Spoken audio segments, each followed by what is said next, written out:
You're listening to the Telegraph Cycling Podcast, presented by Trainer Road, cycling's most effective training tool.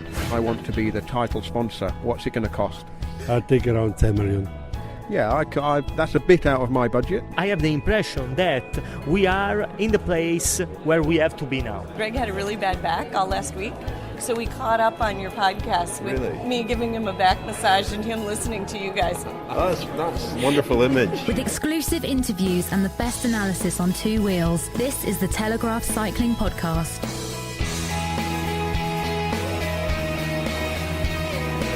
Hello, my name is Richard Moore. I'm with Lionel Birnie. Hello, Richard. And Rob Hatch. Hello, Richard. Very careful with the order there. I could see Lionel leaning in. Oh, but look at how happy it's made me. Look how happy it's made me to be promoted back to second place for 1 week only. Yeah, I'm not sure if it's worth it. I don't know if we like you happy, Lionel. It's not your natural. It's not your natural state. I suspect you're not going to be happy throughout the podcast because we're going to be talking today about some things that might not make you that happy. What, like cycling? No, I'm only joking. Bit of an end of season feel though, isn't there, at the moment? It's a strange time of year. We haven't quite ended the season, but it's just sort of fizzling out like the world's worst Catherine wheel on fireworks night. Yeah, you say that, Lionel, you say that, but very quickly we're into the winter, which I quite like, and I think every year we've kind of wondered what we're going to talk about throughout the winter, and every year we've not really had too much of a problem. We've actually got quite a few things coming up that are going to keep things fresh and exciting. That's kind of what I mean. The off-season is more entertaining for me than the very beginning or the very end of the season. That's all I'm saying. So what, Daniel Free's back soon and the indoor cycling starting. We know he loves that, doesn't he? He comes into his element in this time of year. The indoor cycling is starting, and we'll talk a little bit later on about the London 6-day and the European track championships as well. Sorry, Rob, what, were we going to add something to that? No. But first of all, Lionel, give us your little weekly roundup. Well, the Giro d'Italia 2016 route has been announced. We already knew that was starting in the Netherlands. We now know that the remaining 2.5 weeks will be held in Italy. Wow. Yeah, we're hoping to be there, aren't we, Richard, next year? We are hoping to be there to basically bring you a version of our Tour de France coverage, daily coverage, but we're working on that at the moment, aren't we, Lionel? We are. Plans are afoot, and whatever the Italian for kilometre zero is, I'm particularly looking forward to making some kilometre zero. There we are, Rob Hatch. That's our jingle done already. So we have a jingle. Now we just have to come up with a show. Fantastic. Yeah, the European road racing season hasn't quite finished. I think it's Putten in Belgium, or on the Belgian-Dutch border. I think today we're recording on Tuesday, but Paris Tours is the last big... Are we still doing a roundup? Yeah, we are, yeah. Sorry, yeah. There are only a couple of little items. Paris Tours, won by Matteo Trentin, the sort of Autumn Sprinters Classic, entertaining edition of the race, and the new race on the calendar, run by the organiser of the Giro d'Italia, RCS, the Abu Dhabi Tour, or the Tour of Abu Dhabi, won by Esteban Chavez of Orica Green Edge. Now, before I finish my weekly roundup, I've got a gift for you both. Hot off the press, a new copy of Volume 6 of the Cycling Anthology, Richard and Rob. There you go. Christmas and birthdays come at once. Christmas and birthday come at once. This is not a gift, Lionel. This is an opportunity to plug it. You've seen through the tissue thin veneer there. Yes, yes, it is. But it's a lovely little book, isn't it, Richard? It looks very nice. I can't wait to get stuck into that. Yes, thank you, Lionel, for that bit of product placement early on in the podcast. So Abu Dhabi, you probably saw more of Abu Dhabi than all of us, Rob. You were commentating on it. I caught bits and pieces of it. A new race, end of season race. It was followed by the sort of glitzy, I think, UCI Gala, which was looked like an odd sort of event. Controversial UCI Gala, I think we should say. There were a lot of people saying that there wasn't much of the women's cycling world represented. There was a lot of people who've flown in and out for it. It sort of happened without too much fanfare in much of the cycling media. But the race before it was... 1 second on the gala, because I think an end of season gala is a good idea, and some sports do it really well. But one, having it in Abu Dhabi, and two, it wasn't. It didn't represent. It was only men's cycling, and it seemed to me the pin-up boy there was Marcel Kittel, who's had a terrible season. Peter Sagan was there as well. There was apparently no dress code, or if there was, people didn't follow. It didn't have. It looked a bit low rent to me. Yeah, it looked, from the photos that I saw, reports that came back, people who we were talking to who were there, it was a little disappointed. It looked as though exactly what happened. They'd gone over there, taken a load of money, and had a good night out, which I'm sure everybody deserves at the end of the season. We're just bitter they weren't there. We should say that our good friends and colleagues Laura Messiger and Seb Piquet, friend of the podcast, Seb Piquet, I think Laura's probably a friend of the podcast as well, they were hosting it, and I'm sure they did an excellent job, and I hope personally that our end of season gala does grow into an annual sorry, I got confused there. Annual institution. I think the sport could do with that, really, but it would be nice to see the whole sport represented. Yeah, it was just sort of thrown upon everybody at the end of the season. It wasn't something that we've been looking forward to all year, that had been talked about, planned well, that included everybody. Perhaps a venue back in Switzerland where the UCI is, maybe a week after last year's race, because of course think of the people who aren't racing that race. Think of people from women's cycling as well, of course, who had their own programs. There was no women's Abu Dhabi race to go alongside with the men's at the same time, and a lot of people probably had to fly in, make extra plans, and it probably put a few people off. Now, there was a lot of support for the Abu Dhabi Tour from, obviously, RCS were organising. A lot of riders, a suspicious volume of tweets. Even Mark Cavendish, who wasn't riding, couldn't ride because of injury. A lot of tweets about how much he was looking forward to the Abu Dhabi Tour, which I found slightly suspicious. And you wonder about the sums of money involved. There's also a lot at stake because it was a race where Velon were quite heavily involved on bike cameras and so on. We got some live on bike footage, which was interesting. But as we have come to expect in races in the Middle East, there were absolutely no roadside fans. Yeah, the climb, we had a few people at the top of the climb, the mountain stage on stage 3, which I have to say, kudos and credit to the organisers. That was a really good stage. Just again, perhaps the wrong time of the year. I think a lot of people's gripe with this race is probably the time of the year it comes. Lionel's sharpening his claws as we speak. Isn't he? He's getting ready. You can release him in a minute. But yeah, I think it comes at the wrong time of the year, certainly for the temperatures, which is also a bit of a worrying warning for the World Championships next year. 54 degrees Celsius on the World Championships in Qatar, of course. Oh, yes, sorry. 54 degrees Celsius on Alejandro Valverde's Garmin before stage 2, I think it was. Temperatures didn't vary too much throughout the week. Yes, we had very good racing up the mountain stage. The rest was flat. I'm not a great fan of racing on wide 5-6 lane motorways and through cities. Or motor racing circuits. The final stage on the motor racing circuit, cycle racing on motor racing circuits doesn't work. They're designed for cars. Lionel, get out your kennel. Well, just a point on the gala. I agree with the points you make there, Rob. I don't know whether it was exclusive in that people from the world of women's cycling weren't invited. I did see Lizzie Armitstead tweet to say that she was invited but couldn't make it. I just think it's symptomatic or emblematic of the way the UCI tends to do a lot of things. Maybe this was a pilot event to see how it would work, but they've got to realise that if you put on something like this, there will be a public reaction to it, and the public reaction to it was not all that favourable because it looked a bit sort of half done. And I completely take the point. If you're going to have an end of season gala, tacking it onto the Abu Dhabi Tour, which is not a UCI event, it's an RCS event, is an unusual move. Far better to have it in the homeland or move it around. It doesn't matter where it is. It just matters that it's the right and appropriate end of season kind of celebration of everything that's happened in the year. As for the race, I watched some of it on TV. What struck me was how fantastic some of the still photography of the race was. There were some beautiful pictures of the bunch going up in between sand dunes and really striking, dramatic looking landscape. As long as you take just a snapshot of it, watched on television over, even half an hour, it's not the most exciting landscape to watch. And that is what, to me anyway, cycle racing is about. It's about the land that the race goes through. And obviously they haven't got an awful lot to play with.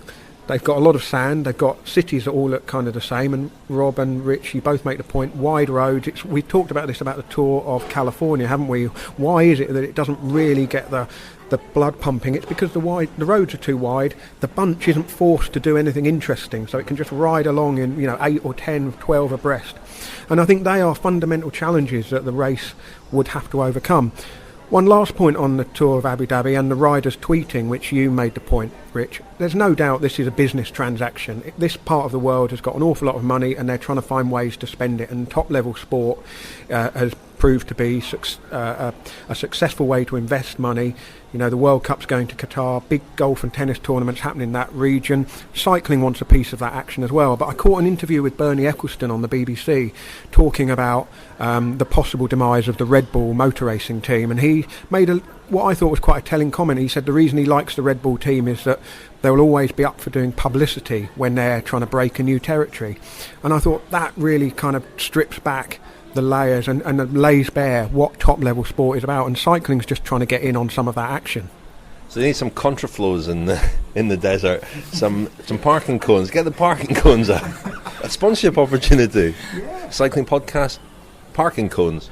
Maybe we'll let you sort that out. But just one more point on that, a serious point. Sorry to spoil the mood and shoot you down in flames there, but I think it does have a place on the kind of this type of race, and it does. We can't, we can't go around the world saying, "Oh, you can't have bike races because it doesn't look as good."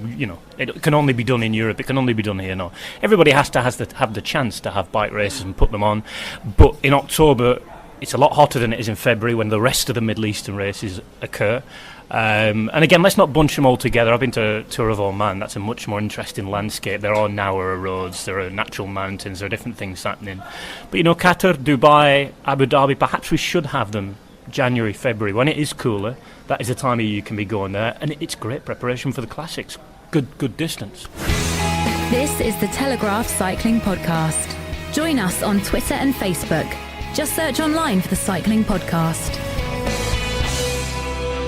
Yeah, Rob, you mentioned there the other Middle Eastern races, the Tour of Qatar, Tour of Oman in particular. Dubai is a slightly newer event as well, another RCS event. Tour of Qatar, a similar sort of desolate desert landscape, pretty ugly country actually, a lot of industry, but cracking racing. The crosswinds and the fact that all the classic specialists go there, and it's become a accepted sort of preparation for this race for the classics, does actually give it some meaning, and it has sort of cemented its place in the calendar. Tour of Oman likewise has a sort of slightly different place, with the stage race riders tend to go there, and so these events have sort of slowly established themselves as meaningful-ish races in the calendar, but an end of season desert race doesn't seem to make quite as much sense. So anyway, I want just on that, I've said this before, but this is a great opportunity for a real eye-catching creative race format, rather than just 4 bunch starts held on wide road, one sort of mountainish stage, and the other. Use the parking cones for an obstacle course one day. Well, I'm not being necessarily as flippant, but there must be somebody out there. I'm not necessarily saying me, but maybe our listeners have got some ideas. Tweet us at cycling_podcast for some innovative race formats. Whether they could be shorter races, play with some of the track formats on the road. Why not? You've got something that would then go, okay, lots of people would still slag it off, probably me. I say, oh, that didn't work, or this didn't work, or whatever. As you know, Rich, I'm never happy. But if you had a sort of end of season race where there was some genuinely innovative road racing, points races, pursuits, devil take the hindmost, elimination race. Steve Cummings wouldn't like that. An elimination race, bunch of 50 riders, and the last 5 riders over the line every kilometre are out. I don't know. That on the motor racing circuit, perfect. Yeah. And then I think you're creating a story rather than just taking what is basically quite a boring thing to watch, unfortunately. And I speak as somebody who will watch almost anything bike related, and turning it into something that people can really get behind and debate and get interested in. You've written about this before, Lionel, these wacky ideas of yours, and I find them incompatible with you, with the rest of your character. I just, being sort of conservative with a small c by nature, I think when it comes to bike racing and the traditionalist, I find it odd that you would be flirting with these ideas that I consider quite wacky, quite out there. Well, but I think dare I say hipsterish. Well, I think the core of the sport, the classics, the grand tours, even the sort of the shorter stage races, they're not broken. They need to retain the history and tradition. But if you're going to create new events. That's surely the remit of the UCI and the race organisers. And, RCS has had a few goes at trying to crack into the Middle East over the past few years, and I don't think that the Abu Dhabi Tour, money aside, I don't think this is the answer at all. Dick Dasters has just sent you a text, I think. Hey, listen, I want to speak about Tom Bonin. Tom Bonin, who was in cracking form, having had another disappointing year, really. He missed the Tour de France, but he came into great form at the World Championships and has signed a 1-year extension to his contract with Ethics Quick-Step. The World Championships in Qatar next year, is obviously suits him. He's got a great record in the Tour of Qatar. I think his dream scenario was to bow out of the sport at the end of next year with a second world title. That would be the dream scenario. He had a terrible crash in Abu Dhabi. He fractured his skull and is still in Abu Dhabi, and I think he's going to be there for the next couple of weeks, and has been told by doctors that he has to take 6 months off, which would rule him out of his beloved classics. Yeah, it's a real shame. I've done a lot of talking to people on the ground in Belgium about Tom Bonen over the last 18 months or so. Generally, not just out of a professional point of view, generally because he's an interesting character. He's a great guy to interview. He's one of those professional people you will wish to come across in the sport. A lot of Belgian fans obviously have this deep love for him, and they're very proud of what he's achieved. The fact that he's a good character helps as well, like it always does in these sorts of situations. And I think I'd come to the conclusion that this sort of 12 to 18 month period now could have been almost as defining for his career as the early part of his career was, because all these great opportunities seem to be coming together at once. He was in fantastic form at the start of this classic season, and then look at what happened at the start of Paris-Nice. A very similar crash to the one that's actually seen him injure his skull this time.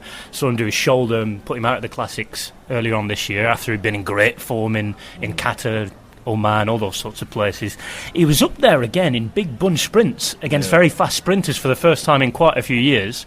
This year's World Championships, well, he gave it a go, didn't he? I mean, another day that might have come off.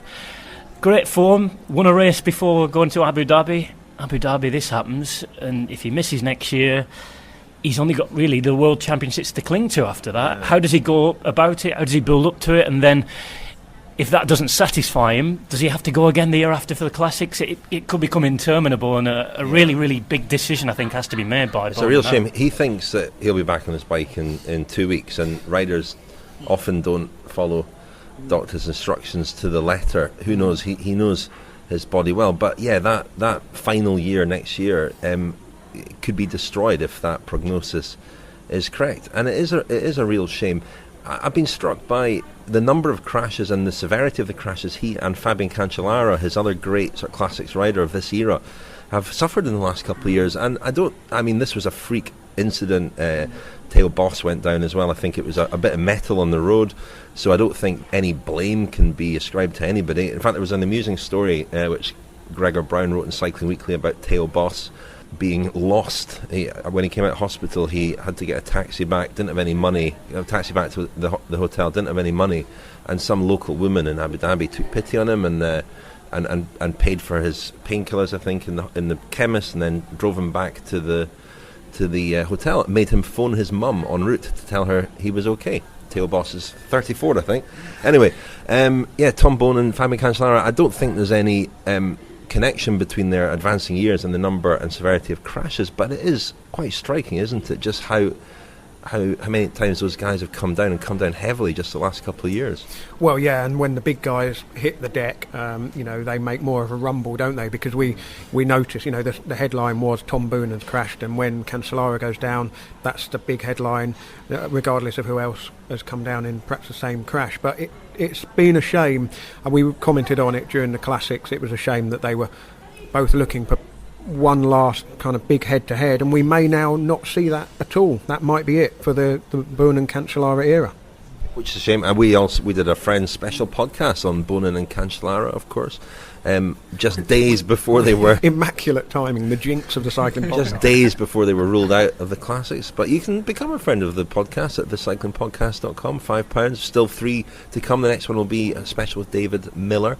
In fact, we jinxed him last year when we did a special on David Miller's final Tour de France, days before he was also deselected from the Tour. So we'll have to be very careful in selecting our targets for next year, I think. This is the Telegraph Cycling Podcast, brought to you by British Eurosport, the home of cycling. Thank you, British Eurosport, for the continued sponsorship of the Cycling Podcast. And cycling hasn't finished there. There's some indoor cycling coming up. At the moment, the European Track Championships, Bradley Wiggins is competing there, among others. And from Monday, British Eurosport will be televising the new London 60, which we'll be talking about a little bit later on. We've got a little interview with Germain Burton, who will be riding that. The other big race at the weekend, chaps, was Paris Tours, the final classic of the year. If it's a classic, a semi-classic, a quarter classic, three-quarter classic, what is it? Good question. It's a good race. It's a good race. It is a great race. It's beautiful countryside, lovely one to cover or follow. Again, it's a little bit of a victim of the having been left out of the World Tour. So the quality of the field has diminished over the last few years. It used to be the place where all the big sprinters would go. Particularly the ones that hadn't had a great year would go with real great motivation, and we've seen some really good finishes over the years, with Philippe Gilbert in the mix, particularly when they added in a few of these little sharp hills on the run into Tour. But it's a lovely race, and it's one which it's a shame really that it's not sort of managed to keep that prestige, and it does show just how much the World Tour has kind of taken away. It is elevated above the rest of these races, and the only races that are not World Tour races that still manage to retain a bit of prestige are the ones with an awful lot of money behind them, whereas Paris Tours is one that you would have to say ASO is preserving and propping up. To be fair, though, it was a pretty high-quality group that got away towards the end in the usual sort of frantic finale over these little climbs, narrow lanes. Matteo Trentin was particularly aggressive, the Ethics quick-step rider from Italy.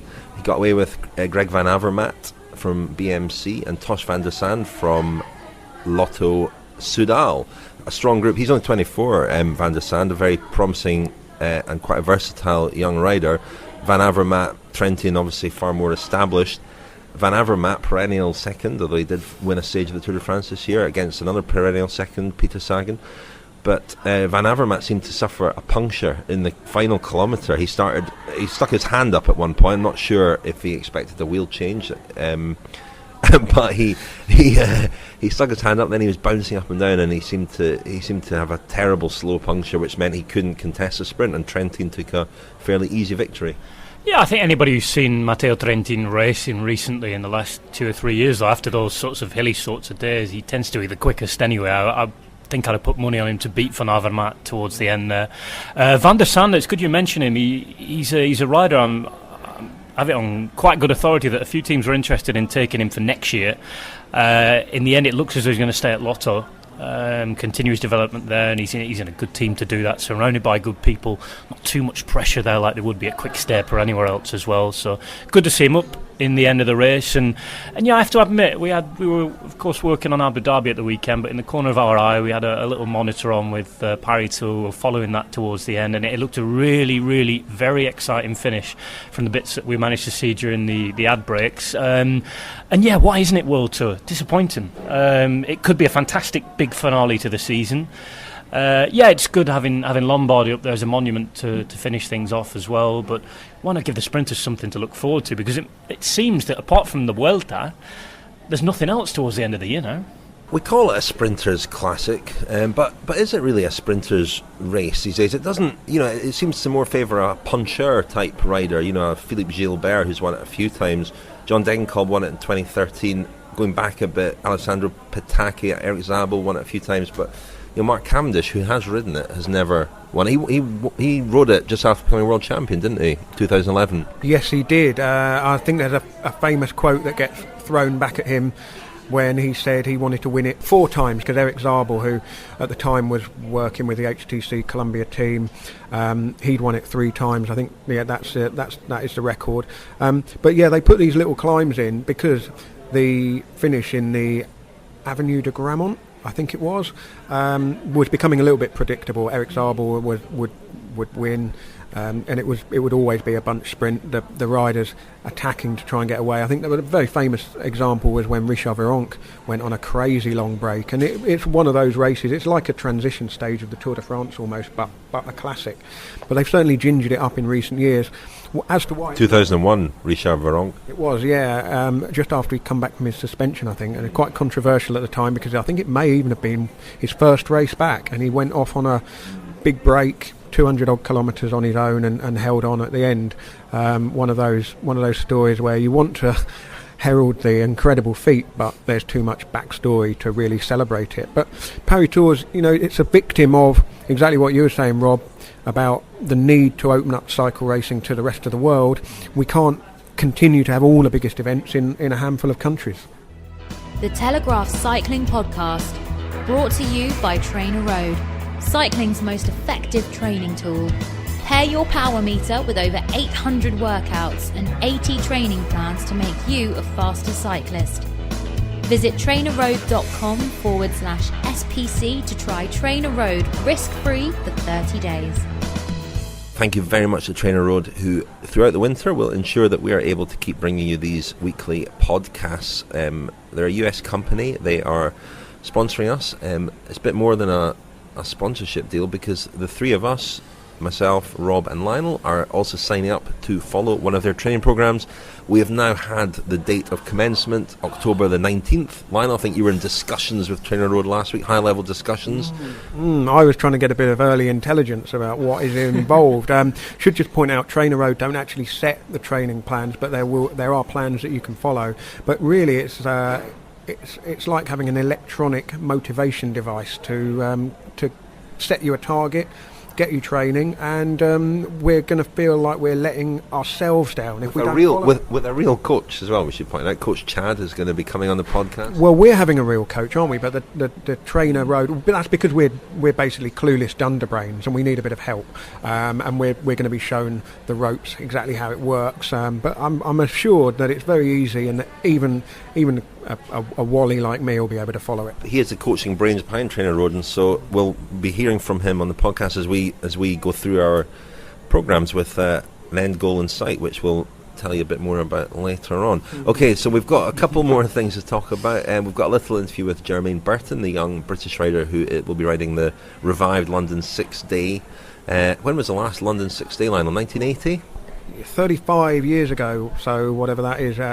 Might well have been 1980, yeah, of course. Well, whenever it was, the last one was ridden by Germain's father, Maurice Burton, who was a very accomplished 6-day rider in the 70s and early 80s. He rode with Bradley Wiggins' father, Gary Wiggins. Germain Burton now rides quite regularly with Bradley Wiggins, so there's lots of connections there. We'll hear from Germain in a moment. Yeah, the London 6-day, it was for many years sponsored by Skoll, lager company, not a sort of prestige lager these days. I don't know if it even exists. Does it? Skoll lager? I've not seen it. Skoll. Remember the advert?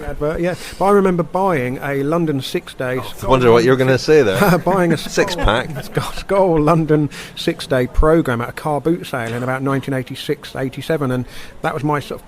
I had no idea what 6-day racing was until I bought that program. Still have it today, and so the revival of the London 6 is really quite a big deal. I was too young, hard to believe that I was young once, too young to actually go and watch the London 6 when it was at Wembley, but I know people who went and said, they were really great occasions, and maybe we're seeing the return of a winter tradition here.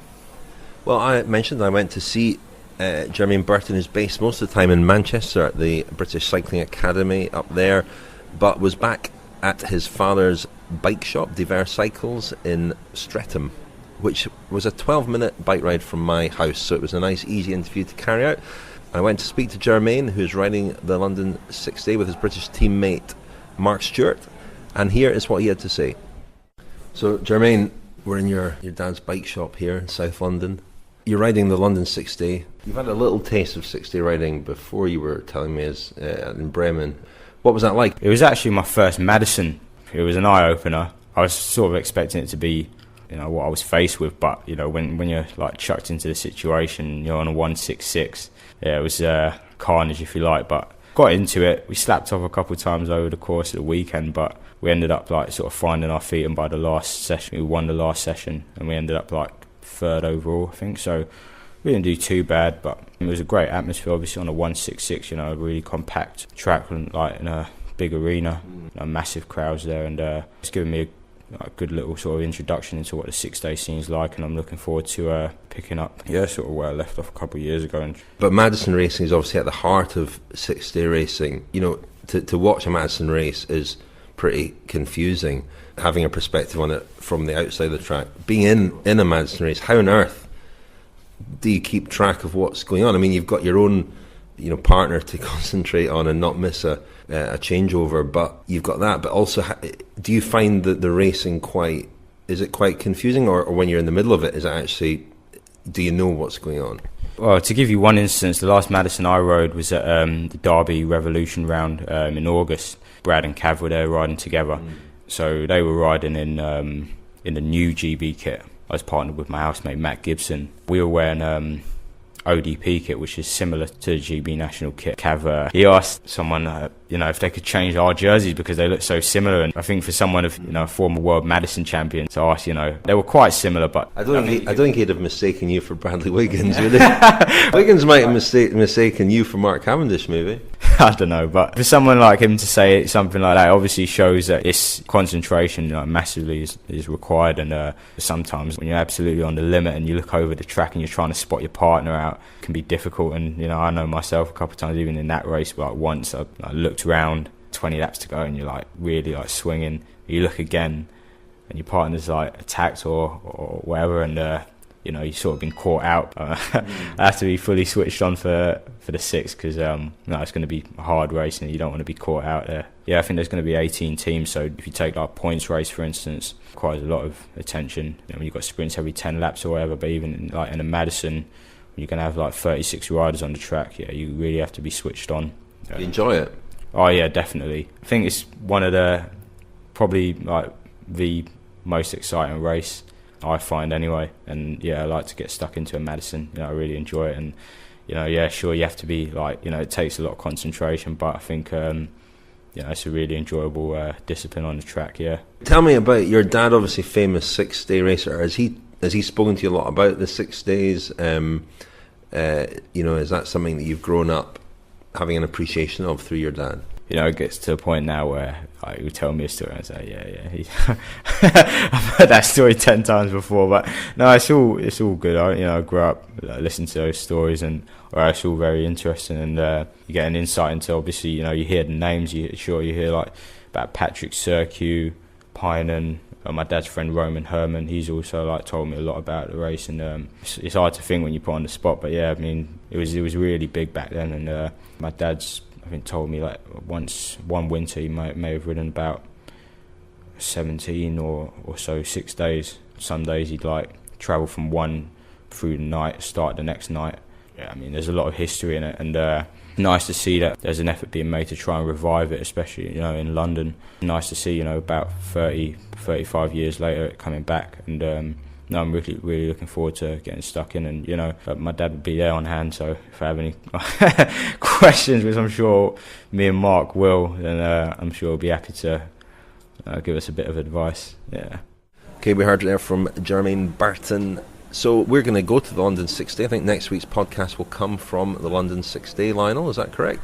Yeah, we'll be there, won't we? I'm not sure how many nights you can make it for, but I'll certainly make it along for one night, go and see what it's all about. I don't want to cram your style. You've got form at 6 days, having been to the Ghent 6-day and recorded an unforgettable podcast there on your own. Oh, the air quotes around unforgettable were palpable, Richard.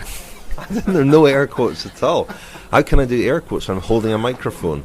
Anyway, we'll be there. We'll be podcasting from the London 6-day. Just before we go, a couple of little bits of transfer or team news. Matt Goss is joining Team One Pro Cycling, which is the very ambitious British team set up at the start of this year by the English cricketer Matt Pryor, intending to move up to Pro Conti status in 2016. Matt Goss has 1 year MTN Quebeca, previously on a huge contract at Orica Green Edge, Milan San Remo winner a few years ago. Also, about 2 centimetres away from winning the world title in 2011, the one that Mark Cavendish won. So, this guy was close to being the rainbow jersey wearer for a year. And what's happened to Matt Goss? I mean, lots of rumours, theories, stories, gossip. One story I heard was that he didn't impress MTN Quebec at the Paris-Roubaix recon when they were wrecking the course, and he climbed off during the recon, which is quite unusual, blaming blisters, and I don't think that went down well. It wasn't a sign of huge commitment from him among the sort of team. So he hasn't impressed at MTN Quebec, and it's a bit of a mystery. The question is, for a team, an ambitious young team like One Pro Cycling, is signing someone like Matt Goss a good move? It can go one or two ways, can't it? Either people can be inspired by what he's done, the fact that he came from that high road stable of fantastic sprinters, not just Cavendish and Greipel, Ciolek as well was there with them, and Goss at the same time, winning Milan-San Remo. He won Giro d'Italia stages back in the day as well. He was a very, very fast man, both in the lead out and finishing things off himself. But then he just all went downhill, didn't it? He was the guy that when Cavendish moved to Team Sky, he was the guy he said he most feared. You know, he was the one who he thought was going to really challenge him over the next couple of years, and it's a fascinating story. And I guess whether it's a success or not at One Pro Cycling just depends entirely on his appetite. It does, and also it depends entirely on how much it's costing One Pro Cycling. If they're getting him for a bargain basement salary that's kind of in line with his results in the last 2 or 3 years, then it could be a very good gamble. If he's costing them a packet, then we haven't seen an awful lot of him to suggest that he's suddenly going to switch it on, and it's going to be a real adjustment for somebody who's won Milan-San Remo and raced in the biggest races in the world, taking that kind of step down. I'm not denigrating One Pro Cycling at all, but they're not going to have the biggest of race programmes. And in these smaller races, the pressure and the spotlight will be on Matt Goss much more than it would have been had he stayed at a higher level. You know, he's not going to be able to just get by doing a job for the team. He's going to be expected to get some results. And really, if you look at his career as a kind of a cricket analogy, he's the guy who scored a century against England to win the Ashes, followed by successive golden ducks. Team owner will, I'm sure, like the cricket analogy, even if he doesn't like the sort of message behind it. Any other team news? Yeah, some pretty bad news for Team Colombia fans coming out of South America, I'm afraid. Claudio Corti, the man in charge, said that it's very unlikely that the team will exist next year at the same level, which is at professional continental level, or even exist at all. So not great news for Team Colombia fans. We've seen a bit of a resurgence in Colombian cycling. Team Colombia not necessarily obtaining all the results that Colombian cycling has obtained in the last few years, but it's helped that development, helped that process, and unfortunately it looks extremely likely that they won't be around next year. And Esteban Chavez, who's been a sort of late season revelation, I guess, came through that team as well, didn't he? He did. He was in the development squad there for a couple of years. He rode with them as a pro for a couple of years as well. Then went to Orica Green Edge, but I think with the progress he's shown since, just shows that if you're in the right place, surrounded by the right people, you have talent, you work at it, you get the results. A bit like the podcast, Rob. I mean, since you've been replacing Daniel, your level has just gone up and up. What do I say to that? Nothing. I think we should wrap it up. Listen, we've got some live events coming up on the 15th of November, Sunday the 15th of November, from 2 o'clock to 3 o'clock. We're doing a live event at Lords, the home of cricket. A lot of cricket in this week's episode. We're doing, myself, Daniel and Lionel are taking part in a Cycling Podcast live event. Come along and be part of the audience there. And then a few days later, I think Friday, November the 20th, we're doing the Ruler Classic at a venue in London. Tickets for that are obtainable through Ruler. Quite a prestigious race programme for us at the end of the season, isn't it? Lords and then the Ruler Classic. We better get rehearsing. It's all shaping up nicely. And we've got some other events coming up which we'll give you more details of as and when. Don't forget you can buy our t-shirts online. We do, Lionel, yeah. Secret plans. thecyclingpodcast.com, where if you have any particular phrases or cult heroes, podcast heroes from the year, send them in and we could perhaps turn them into a t-shirt for just in time for Christmas. We're going to expand our range for Christmas, so any phrases that you'd like to see turned into a t-shirt, let us know at the usual places at cycling_podcast.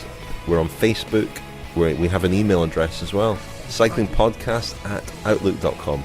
So that's it for this week. Thank you very much, Rob. Thank you, Richard. Thank you, Lionel. Thank you, Richard. You've been listening to the Telegraph Cycling Podcast. Thank you to Glass Pair for the music in this episode. For more information and to download more editions of the show, visit thecyclingpodcast.com.